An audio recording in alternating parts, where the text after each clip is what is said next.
आंतरराष्ट्रीय पातळीवर निर्माण झालेल्या युद्धजन्य परिस्थितीचा परिणाम आता सांगली जिल्ह्यातील हॉटेल व्यवसायावर होताना दिसत आहे. व्यावसायिक गॅस सिलेंडरचा तुटवडा निर्माण झाल्यामुळे हॉटेल व्यावसायिक मोठ्या अडचणीत सापडले आहेत.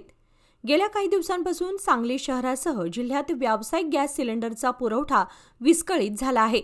त्यामुळे अनेक हॉटेल चालकांना गॅस उपलब्ध होत नसल्याने नाश्त्याचा विभाग बंद करावा लागत आहे, तर काही ठिकाणी केवळ जेवणाची व्यवस्था सुरू ठेवण्यात आली आहे. दरम्यान सांगलीतील प्रसिद्ध आणि मोठ्या हॉटेलपैकी एक असलेल्या नवरत्न हॉटेलने देखील गॅसचा पुरवठा होत नसल्यामुळे हॉटेल बंद ठेवण्याचा निर्णय घेतला आहे.